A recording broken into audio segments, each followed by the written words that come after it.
Hello and welcome to today's Commonwealth Club World Affairs program. I'm Stephen Saum, Executive Director of Strategic Communications and Content at St. Mary's College of California. We'd like to thank Roy and Betsy Eisenhart for sponsoring this Future of Democracy program.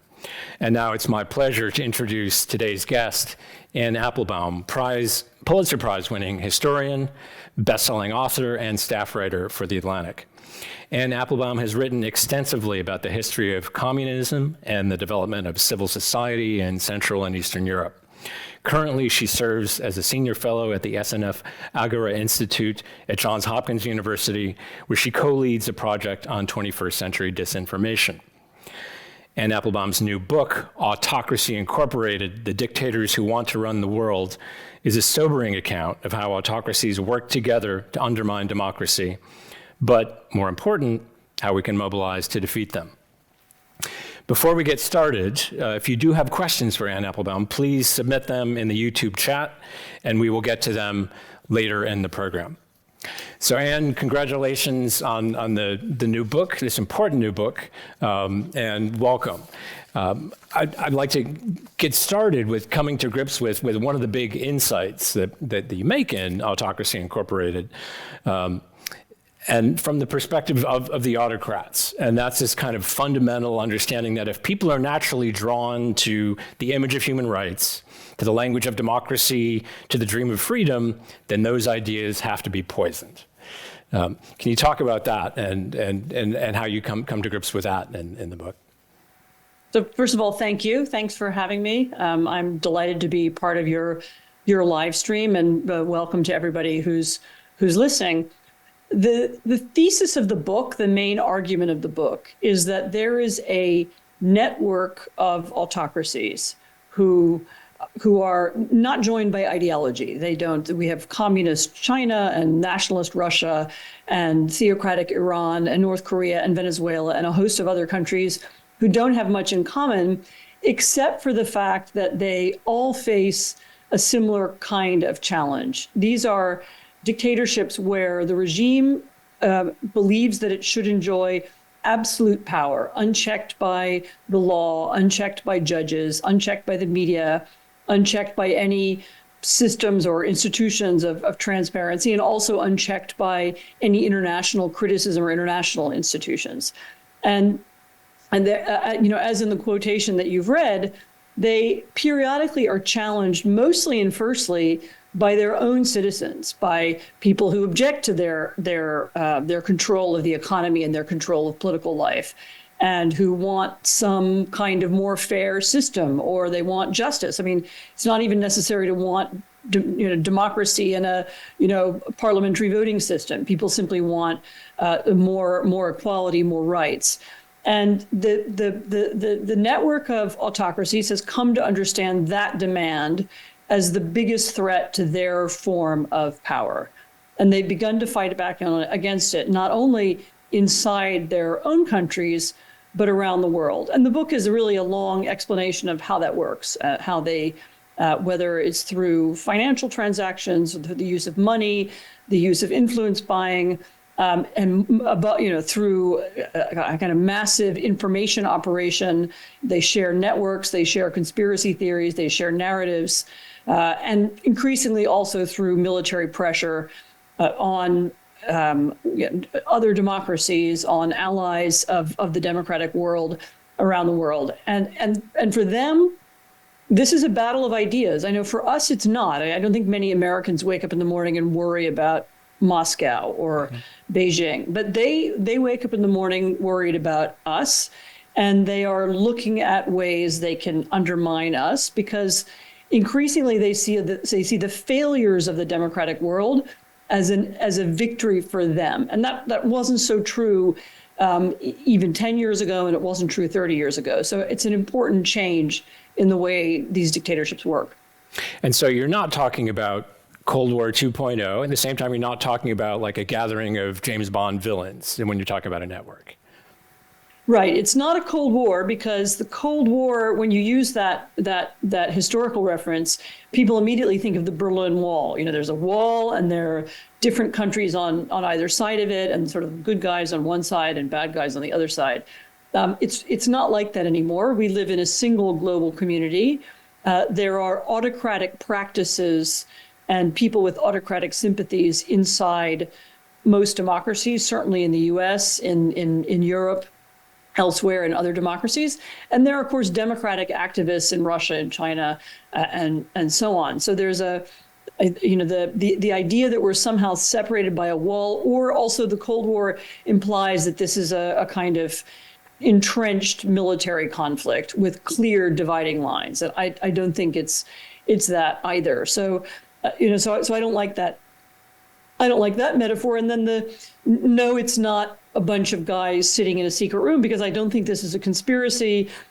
There isn't one person directing it. There's not like a secret club where everybody meets and decides things.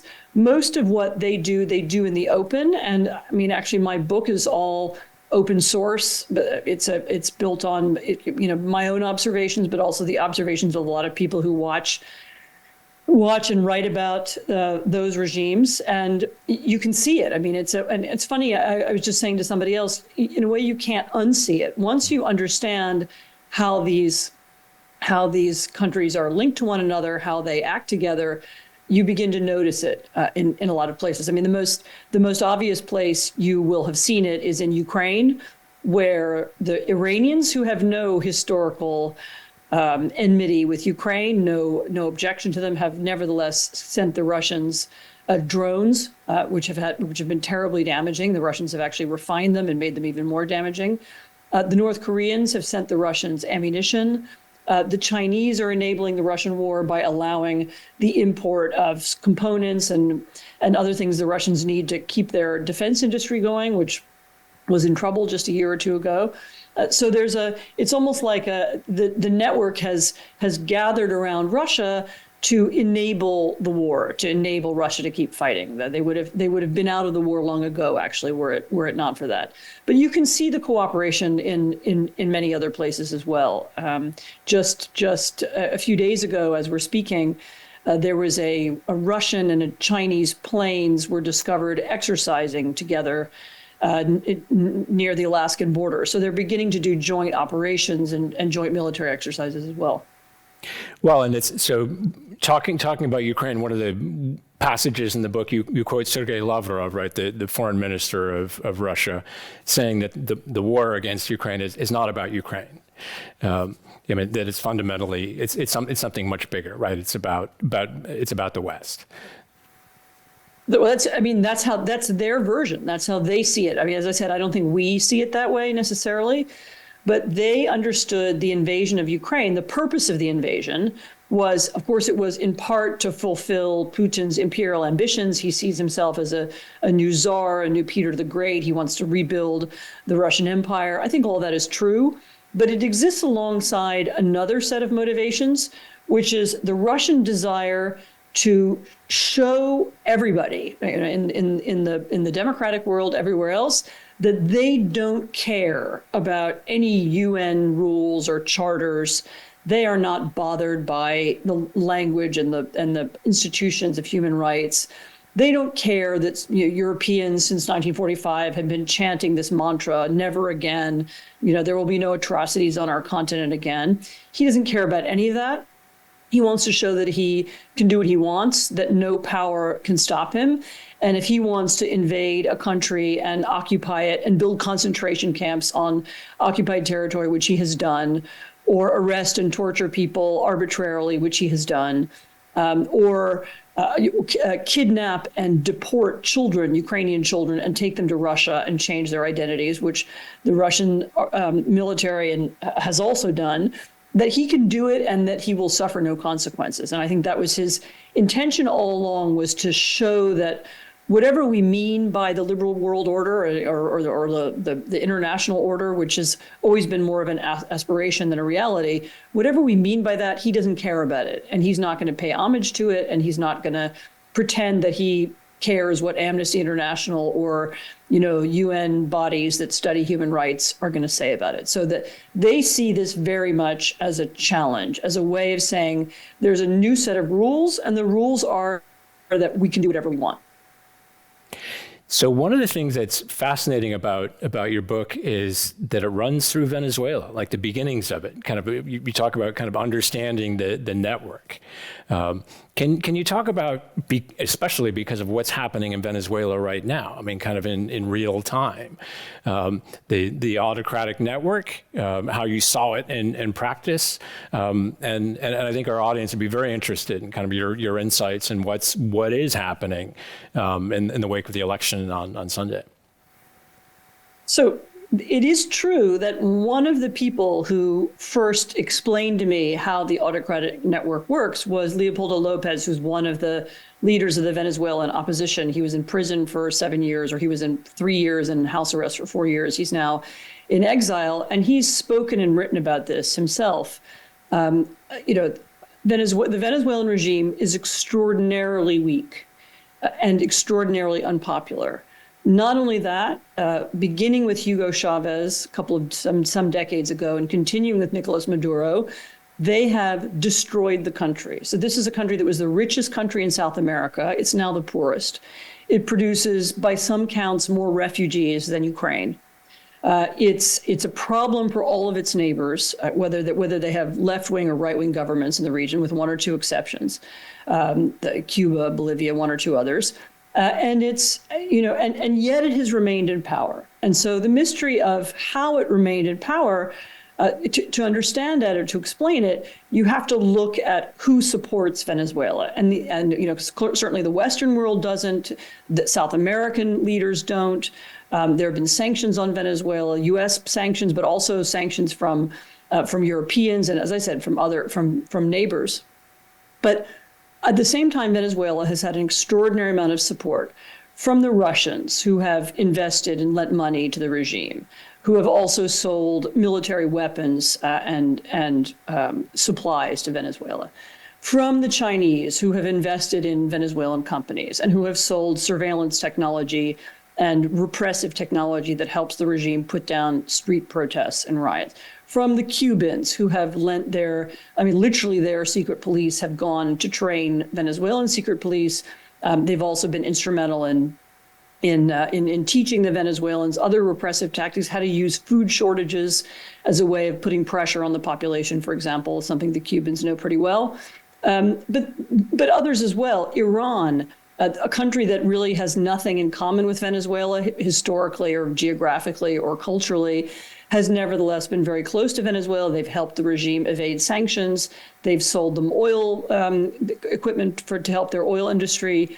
And the Venezuelans, in exchange, have supplied visas to Hezbollah and to other Iranian proxies around the world. So they have this very close relationship with other dictators who have kept the country afloat, as I said, despite popular anger, despite poverty, despite everything. And for the Venezuelan regime, it has been so important to remain in power, to hold power, that they have allowed their country to be destroyed. I have another friend, a democracy activist, a Serbian activist who uses the expression the Maduro model to describe Venezuela, which means it's a country whose leaders are so determined to stay in power that they will do anything to ensure it, even if the price is a completely failed state. And Venezuela is now a failed state. What you just saw happen in the last few days in Venezuela is really interesting. It could be a moment of change. It's really, I think, I don't want to be too optimistic just yet, although a lot of the Venezuelan leaders are. What you just saw was an election that was supposed to be was supposed to be another way of legitimating the regime. So Maduro held the elections. He's very arrogant. He believed that he would win. He would believe that by manipulating the election, he actually, he banned the most popular opposition candidate from running. She was a woman called Corina Machado. She had won an opposition primary. He prevented her from running. So instead, the opposition parties chose somebody else, a very little-known former diplomat called Edmundo Gonzalez. And he thought that by doing that, by threatening people, by I mean, literally harassing election workers and campaigners by, plastering, filling the media with anti Gonzalez and anti-opposition propaganda. He thought he would win. And instead, what happened is that the opposition kept campaigning. And not only that, they had prepared in advance means of checking the vote. So they had people in polling stations who were willing to show them and share with them the results. They had teams of people who were already prepared to extrapolate, even if they had just had a few of the polling results, to a general result. They had they had people doing exit polls, which I think is technically illegal in Venezuela. So they were ready for the election to be stolen, and they were ready to publish the true result.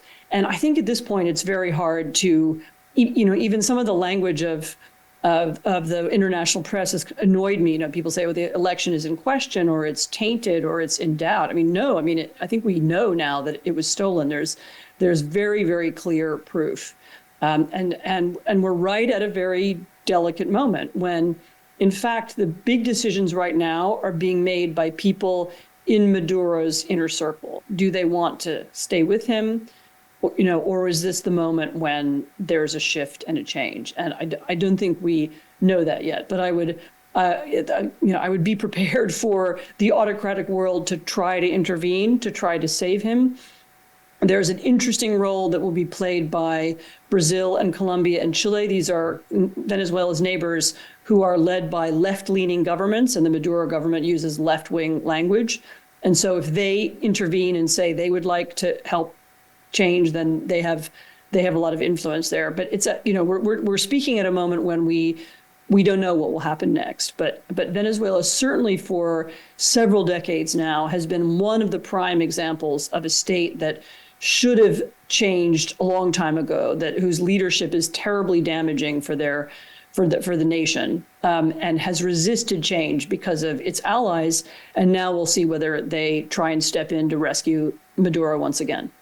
But of course, the autocratic world has congratulated Maduro already on the victory, right? I mean, you saw from China and Cuba. And yep, on the very first, within hours of the election, the Chinese, the Cubans, the Iranians, the Russians all recognized the result and congratulated Maduro. Nobody else did, actually, and the U.S. administration has their first commentary was to demand that Maduro publish the tallies, these sort of individual, the votes from individual precincts that have been which he has not published. He's concealed them. The opposition have been publishing them online.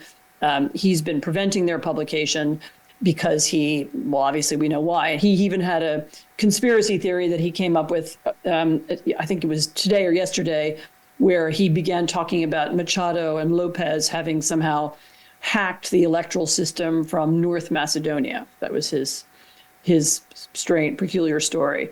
But we'll see. As I said, we're speaking at exactly a moment when the story could go either way. Well, and that's, I mean, your focus on the individual tally sheets too, and the fact that they're publishing those of us who observed elections like I have in Ukraine or in Belarus or elsewhere. I mean, you know the value of those if there's actual free voting that's being allowed to happen as part of the process.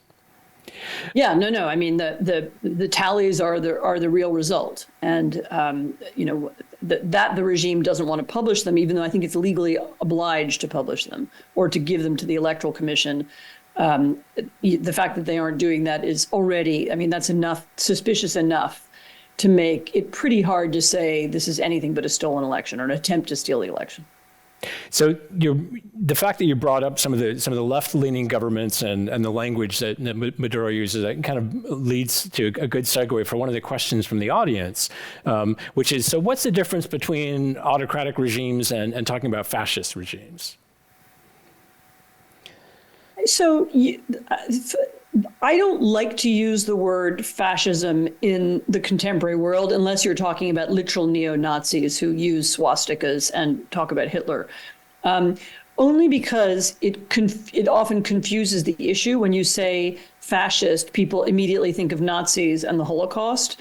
And most of the regimes we're talking about, with some exceptions, and North Korea is an exception, aren't carrying out mass murder. And so I feel that when you use fascism, you might. I mean, I have a lot of colleagues who disagree with me. My friend Tim Snyder, who's also writes a lot about these subjects, disagrees, and he uses the word. And I know other people who use the word.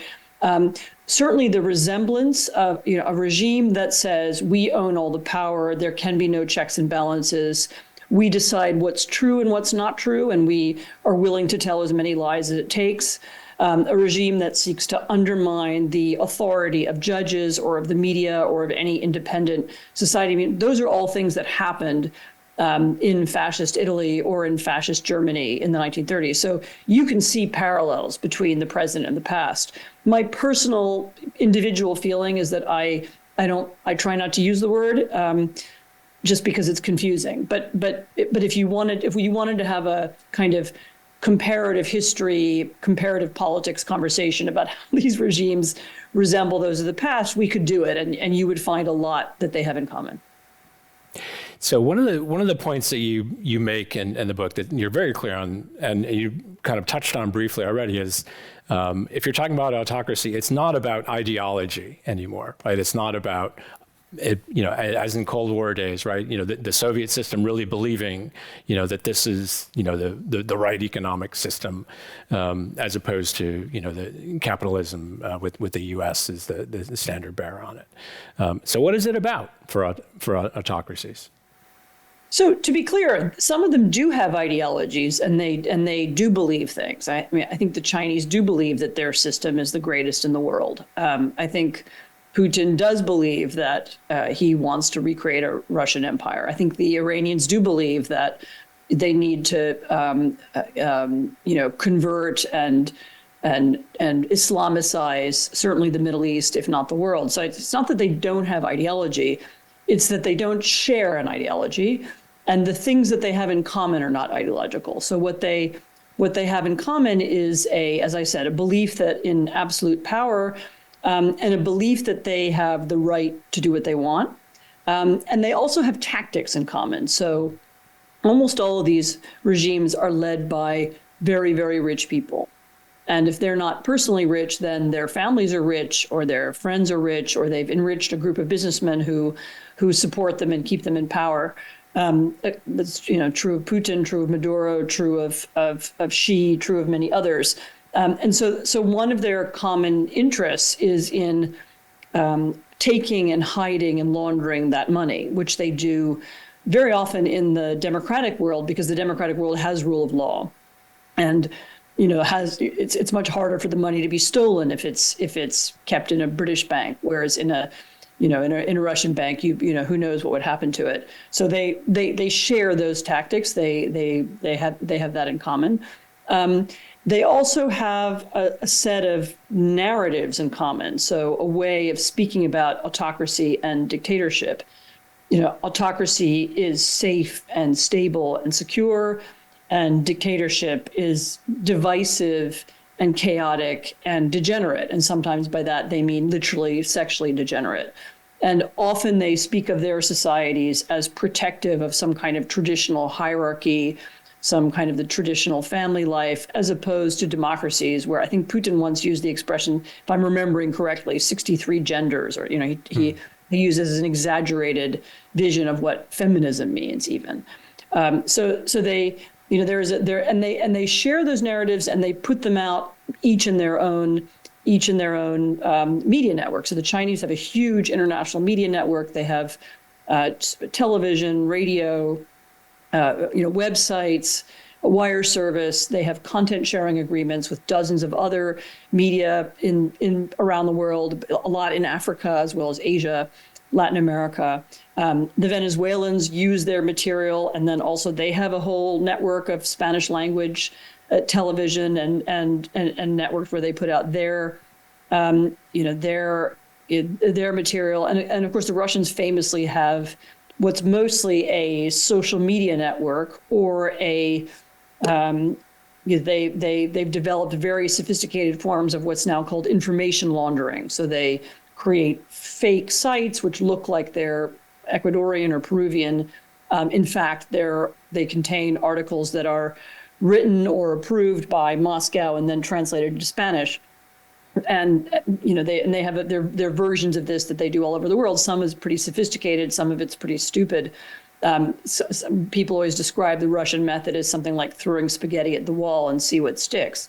None of this is very expensive, so they can do what they want. And recently, in recent years, we see those networks converging. So we see the Chinese are willing to broadcast and repeat Russian conspiracy theories. The Russians are willing to, vice versa, willing to put out material that's favorable to China as well. So whereas all these systems used to seem rather separate, they increasingly overlap, they copy one another, they borrow language from one another, and they also have allies in the democratic world, very much including the United States. So people who will also repeat those narratives and those conspiracy theories. There was a famous one at the beginning of the war in Ukraine. The Russians started talking about biological weapons laboratories inside Ukraine. It was a completely false story. It was debunked, and it was debunked even at the level of the UN. And yet it was repeated in Russian social media by Russian trolls, by the Chinese media network, but also by Tucker Carlson, who was at that time still on Fox News. So they have people inside the democratic world who are also willing to echo and repeat their stories and lies. And that's, if you live in the echo chamber where you see a lot of that stuff, you'll hear it from many different sources. Well, and talking about the biolabs, I think you quote Zelensky even as talking about when the story evolved to supposedly involving training, infecting birds to loose them, right? It sounded like a Monty Python's sketch, right?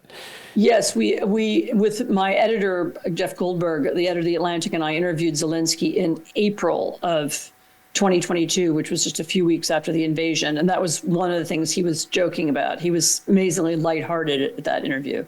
And he said there had been this story about bio birds carrying disease. And he didn't say which Monty Python movie it was, but I think he's talking about the Holy Grail, where there's a whole thing about birds and coconuts. And I think that's what the reference was.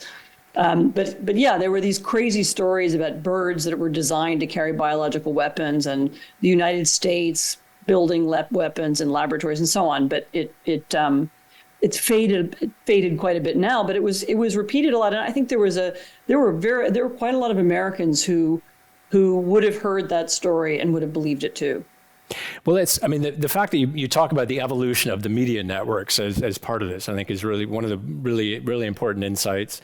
And you even talk about how the role of Chinese satellites, say, can carry Russian disinformation if they've been dropped by other carriers, to make sure that those stories, that disinformation continues to get out there in Africa, for example. Yep, the Chinese, when RT has been banned, the Chinese satellites will often pick it up and transmit it instead. So they used to seem as if they had different goals. The Russian disinformation and the election meddling that they do, not just in the U.S. but around the world, didn't seem like that was really a Chinese thing. The Chinese were more cautious. Their media was always pretty boring, and it was all about trade deals between Somalia and China. I'm making this up, or new and important initiatives by the Chinese in Mongolia. And I think it's become a lot more sophisticated now as they follow the Russian model, and they begin to also look at ways in which they can participate in undermining the democratic world. And of course, the one place where they're really sophisticated at this and where they think about it a lot is Taiwan. And the Taiwanese are hyper aware of Chinese disinformation. They know it's part of the Chinese game. I think the Chinese would like to change Taiwan or take over Taiwan without having to invade it. And information warfare is part of that. So you talk about the information warfare. You also mentioned money laundering earlier. Can you talk about how the democratic world is complicit when it comes to finance and corruption? This actually, I said I learned about Autocracy Inc. from the Venezuelan operation. I really learned about money laundering from the Russian opposition.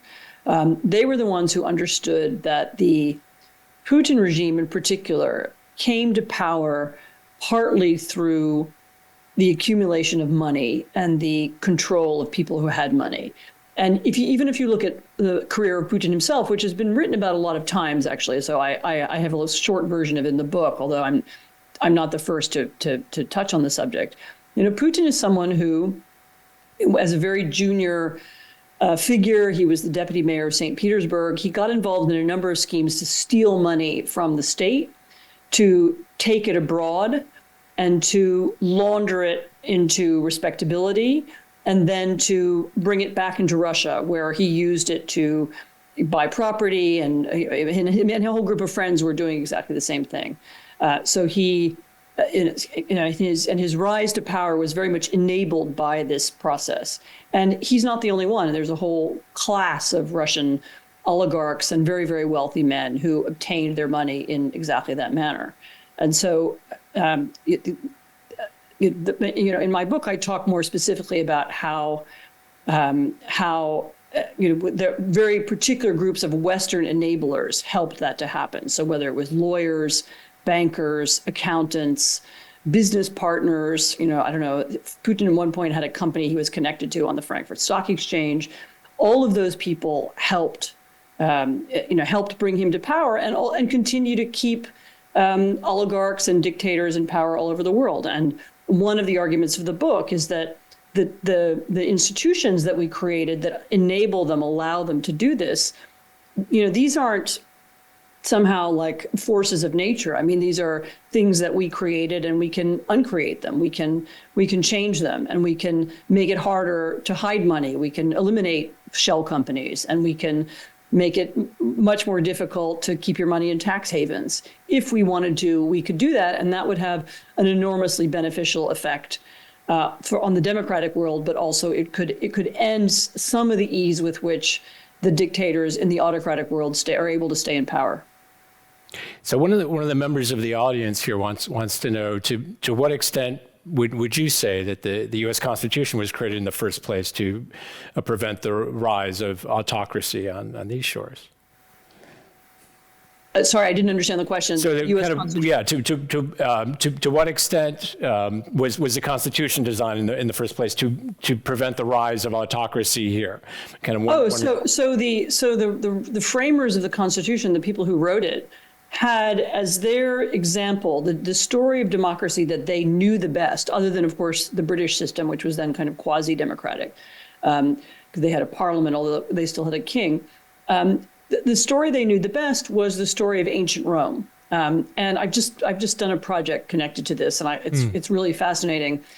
There was a very popular play that was put on very often in colonial America. Actually, George Washington put it on at Valley Forge. He had his officers put it on. The play was called Cato, and it's about a Roman senator who tried, and the plot of the play is that he tries to keep democracy alive, in a moment when there was a rise of the dictator, and the dictator was Caesar, and Caesar was trying to harm the institutions of the Republic and make Rome into an empire. And of course, more or less, I mean, with this, the play is not historically accurate, but that story, how did the Republic fall, the Roman Republic, how was it replaced by an empire? Who was Caesar? How did his demagoguery work? All of that was well known to the people who wrote the Constitution.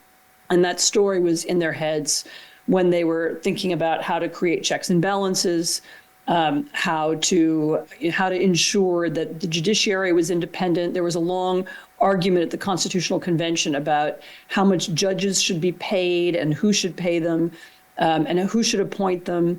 There was Madison at one point says, well, maybe the salary of judges should be linked to something like the price of wheat, so that nobody can show them favor or disfavor by changing their salaries.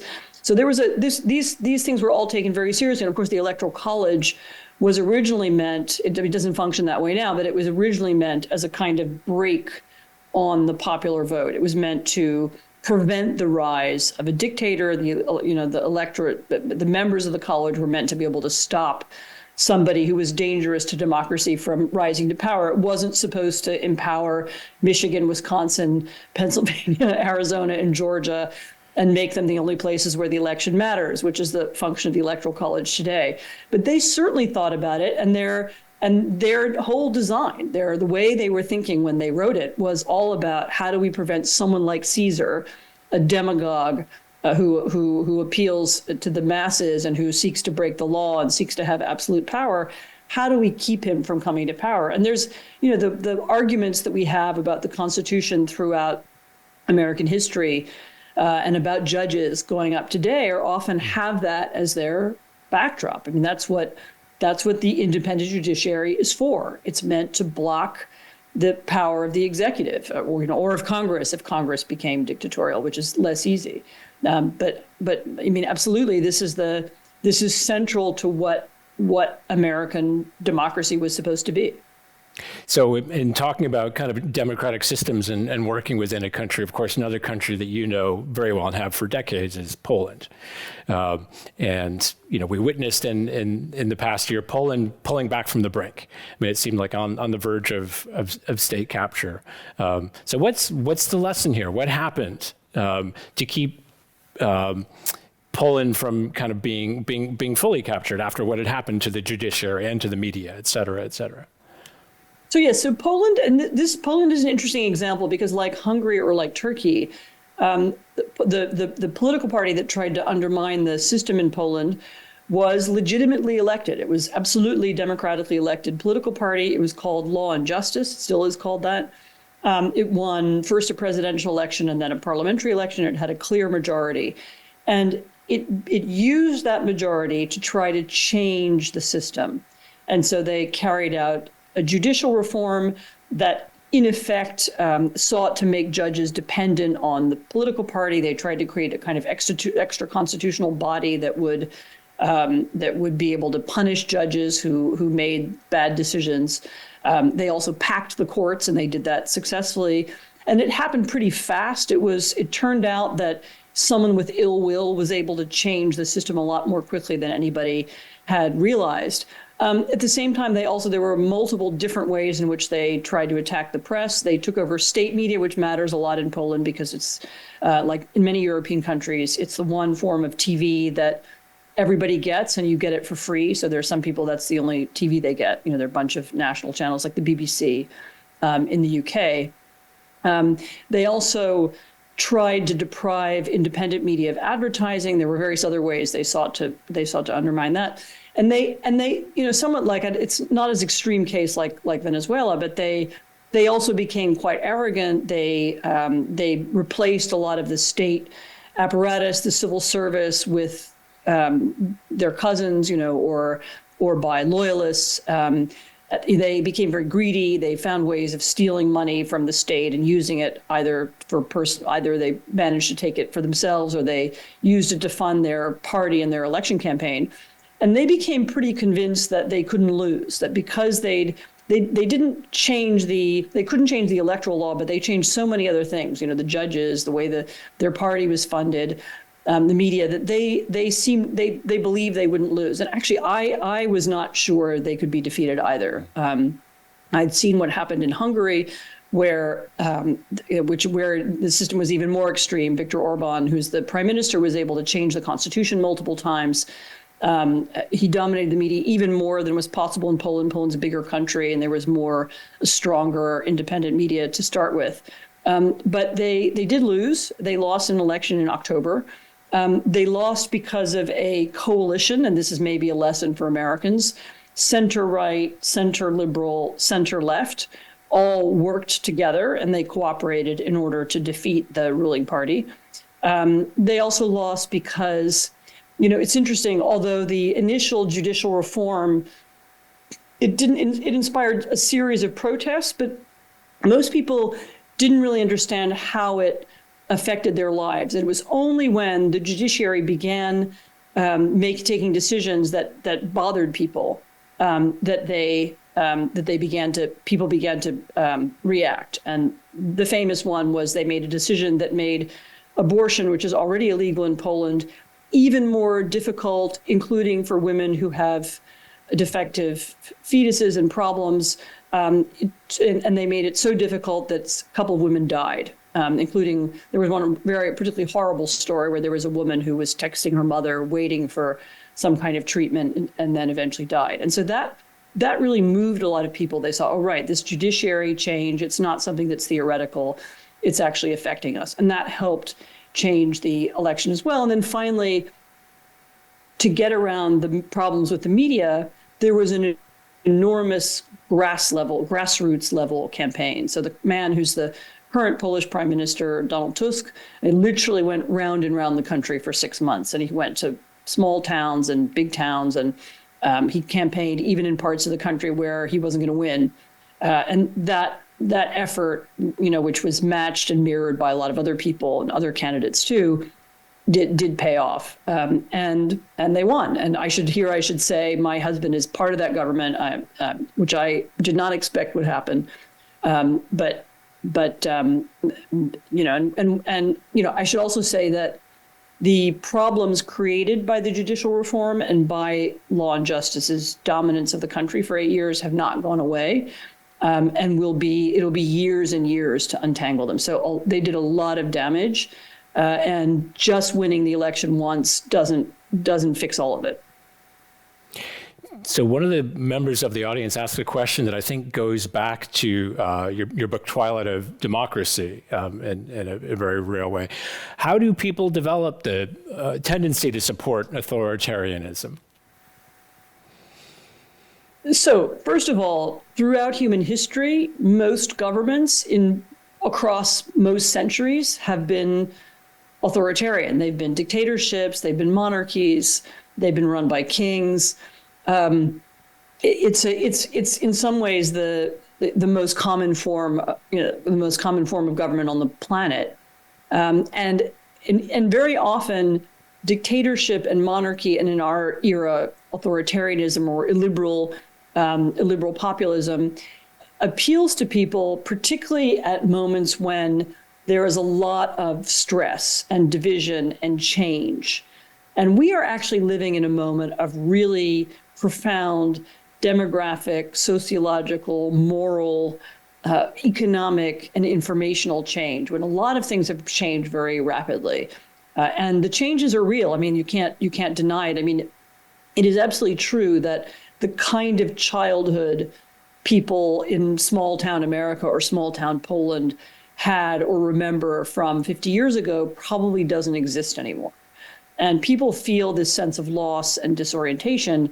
And historically, it's always at moments like that people want some kind of strong man or some kind of single leader, when they're convinced that there is, the future is complicated and hard to understand, and there's too much conflict, and that's the moment when people want some kind of authority. And you can see that instinct. Again, I think it's true of every country.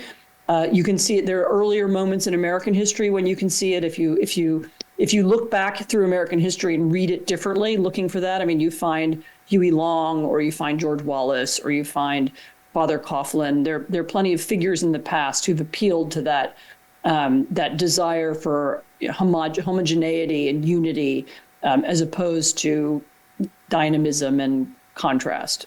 That's the best way I would put it. But really, every country, you can find that instinct everywhere. And I think it's very important for people who want to preserve democracy and who understand why checks and balances and the rule of law matter, to continue explaining it and educating people and seeking to make people who aren't comfortable with change, find their place in it. We're our society is literally different almost every year. The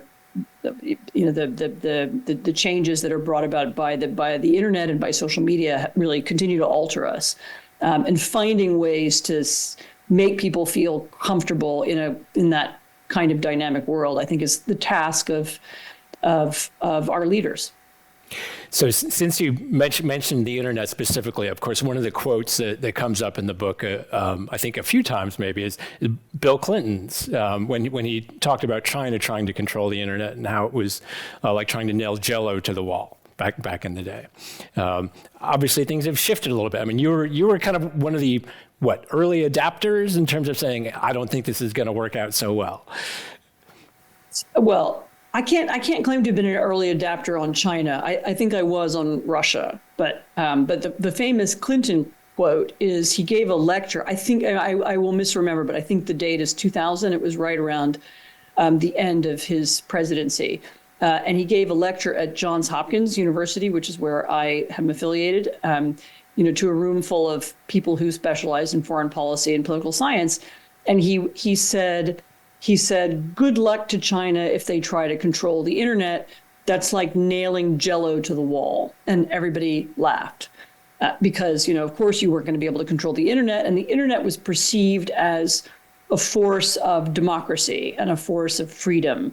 And it was going to be an uncontrollable, a way for people to be able to speak and make arguments, and it was assumed that, whether one-man dictatorships or one-party states were not going to be able to resist the internet. But of course, right at the time that Clinton was saying that, the Chinese were already working on what became the most comprehensive system of internet control on the planet. Sort of building into the original Chinese internet ways of checking and controlling what people were saying. The most important, the most influential forms of Chinese social media from the beginning were created with the idea that the government would be able to monitor what was being said and would be able to take down what wasn't approved. And at the same time, actually, developments in our social media also made it less democratic. The rise of Facebook and other forms of social media, which essentially eliminated the more creative and more spontaneous forms of communication that had been developing before that. Really, really changed the internet. So it also became monopolized by a few big companies who were then able to write their algorithms in a way that was, of course, good for them. I mean, the reason why they do it is to make money, but weren't necessarily good for democracy. So the fact is that anger and emotion and even false stories spread more quickly on the internet than calm conversation and rational discourse of a kind that's necessary for democratic debate. And, every kind of conversation that we have is governed by rules that are spoken or unspoken. So when you have a parliamentary debate, there are these explicit rules about who can talk and when. When you're in a television studio, there's a kind of norm about how you conduct yourself or how the interviewer asks questions. I mean, even in normal conversation, if we were all in a room together and somebody walked in with a mask over their face and started shouting and demanding to be heard, we would say, why should we listen to you? I mean, we don't even know who you are. But online, anonymous people who do the internet equivalent of shouting get a lot of attention and can even get more attention because, as I said, the algorithms are written in a way that gives them more sites and more viewing. So we aren't, the rules that govern social media aren't necessarily conducive to consensus or to, as I say, rational debate. And that, I think, is something that you could do something about. You could, there are small ways you could make the online world, you could force the online world to obey the same laws that are obeyed in the offline world. You could even have ombudsman or regulation of algorithms that at least made them transparent, gave people the right, to own their own data, to determine what happens to it. There are changes that could be made. Right now, it feels like our political debate is so polarized that it's impossible to imagine how that could happen. I also worry that current political leadership isn't focused on it. It doesn't have the technical capacity for it. I mean, there are a lot of reasons why this hasn't happened. And to some extent, the whole conversation has been undermined by people shouting censorship and free speech. I mean, I am to be clear, I'm against censorship and I'm in favor of free speech. But I also think that, people should be able to control what it is they see and how they see it. And right now, they're not in control, somebody else is. So shifting gears a little bit, wonder if you can talk about international norms, the language of human rights, when we're talking about the international rules-based order, and how autocracies are literally trying to rewrite the language that's used, what they're trying to substitute. Well, to be clear, what we sometimes is called the international rules-based order has always been an aspiration, not a reality. It's not like there are really laws that people have always obeyed and now nobody's obeying them. It was the norms applied in some places, but not others. It's sometimes more than others. But I think what's become clear we talked about this a little bit already, that what's become clear recently is that there's a group, the group of states who I write about are now very interested in altering those norms for good. So instead of paying lip service to the language of human rights or to the belief that one country shouldn't invade another and countries should enjoy sovereignty in that sense, you see with the invasion of Ukraine, with China or Belarus's use of what's called now transnational repression. So kidnapping or arresting or in some cases killing their citizens abroad or around the world, who even if they're inside democratic countries, you see increasingly the autocratic world is determined to defy expectations and to undermine that order. And the invasion of Ukraine, I think, was exactly that. It was the Russians saying, we don't care about your stupid rules and we don't accept them anymore and we can do whatever we want, as I said. So one of the members of the audience notes that, there are a large number of people in the U.S. who do not support Ukraine in its defending itself against autocratic Russia's invasion. So how do we help change that? I mean, the Ukraine debate has now been pretty cleverly and substantially polarized, partly by Russian propaganda that's repeated by Americans. I'm not saying it's the Russians themselves, partly by people who wanted to use the subject for their own political purposes, to make people angry. I mean, I think talking about Ukraine, about the stakes in Ukraine, as not just being about this piece of territory or that piece of territory, but about the credibility of the international system, about the long-term existence of any norms about human rights or concentration camps, reminding people that what the war in Ukraine really is not just about supporting Ukraine. It's also about undermining Russia and undermining their political system and undermining the network of autocracies that they are part of, explaining to people what the stakes are. I can see how for Americans, one sliver of territory, one way or the other, doesn't matter, but that's not really what's at stake here.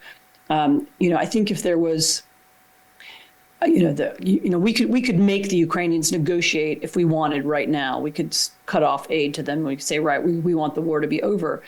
But we can't make the Russians negotiate. In other words, there's no reason to think right now that the Russians have given up on their original aim. And their original aim was to destroy Ukraine as a state, to erase its independence, to occupy it, and then certainly, because they speak about this quite openly as well, to continue their progress in the direction of Europe. And I think that Poland would not be safe. The Baltic states would not be safe. I think Germany would not be safe. Remember that Putin's early career was spent as a KGB officer in East Germany. So he remembers when Berlin was de facto part of the Soviet Empire, and he could very well make claims on it again, certainly to East Germany. And the Russians have hinted at that in the past. So I think stopping them now is a way of putting off a greater catastrophe later. And it's also a way of helping to send the autocratic world a message that there are limits to their power. They cannot do everything. There will be consequences for an invasion of Taiwan. There will be consequences for cyber attacks or other kinds of attacks on the United States. That we are capable of mustering and building an alliance, and we have the long-term ability to hold it.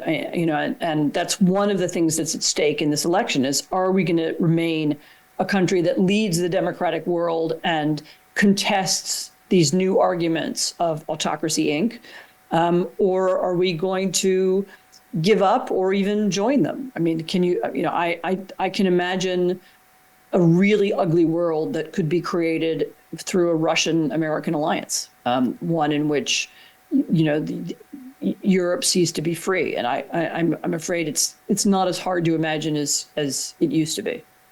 Well, that's when you're talking about what's at stake. I mean, I'm reminded immediately. I was back visiting some Czech friends in May, and the head of a foundation I worked with.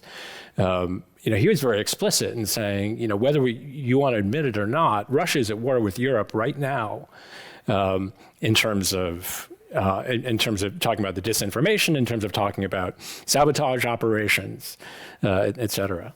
What would you say to that? No, this is very true. The sabotage alone, there have been these strange fires all over Europe, some in warehouses, and particularly warehouses that are somehow linked to supplying weapons to Ukraine. In Poland, there was an enormous shopping mall that was burned.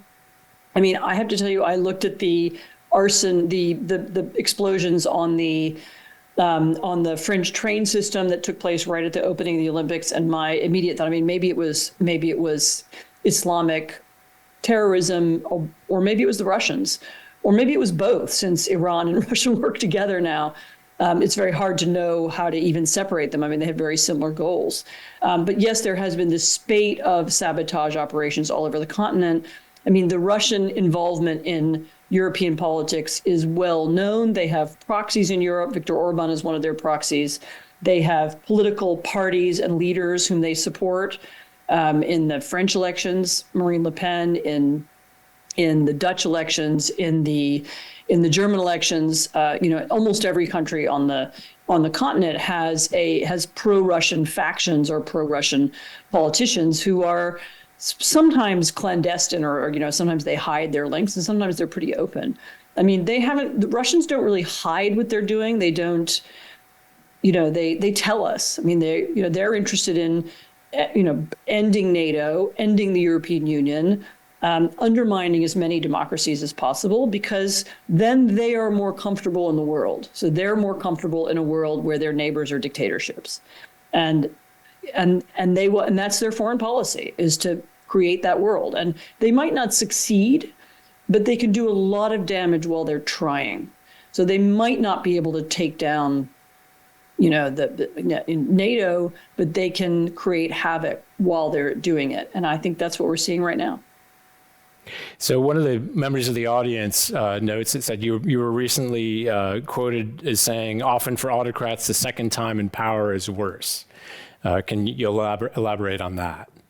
Well, there are a lot of examples of that. Actually, Hugo Chavez, he tried a coup d'etat and then failed. And then when he obtained power legitimately the second time is when he sought to dismantle the system. Viktor Orban, who was elected, then lost an election. The second time he came to power, it was because he was determined, he was determined never to lose power again. And that's when he began changing the institutions. And there's some other examples of this as well. So the experience of loss for someone who believes they deserve absolute power is very distressing.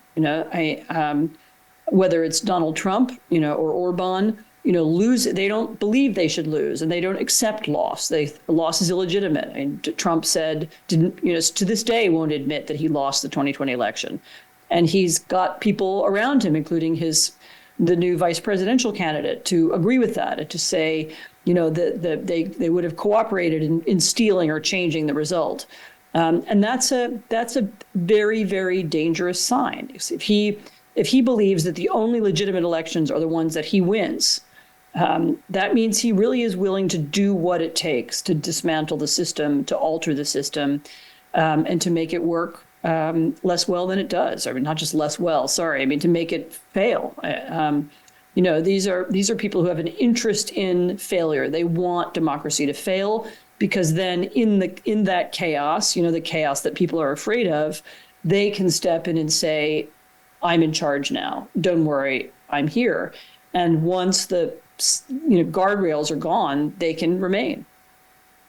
So I promised in the beginning we would talk some about what we can do to counter right the influence and the power of Autocracy Inc. You talked about some about reforming the financial systems. In the book, you talk about a center that the State Department has set up. Can you talk a little bit about that and what else? What else could we or should we be doing to counter the power and influence? The main thing we should do is take it seriously and understand that this is a war of ideas and, build a counter messaging operation, begin to, seriously debunk the lies that they tell and expose their information laundering operations. We should also end our participation in kleptocracy. We can change our own laws, and we can work with our allies to do the same so that it's not so easy to hide money in New York or Miami or London.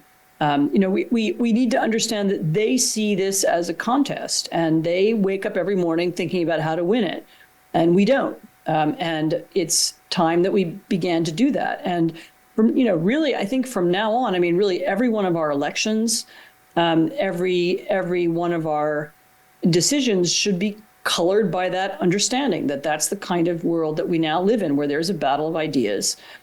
It's not black and white. It's a lot of people who are in between. There are a lot of nuances. There are a lot of conflicts in the world that don't fit neatly into this rubric, like for example, the Middle East. But nevertheless, this is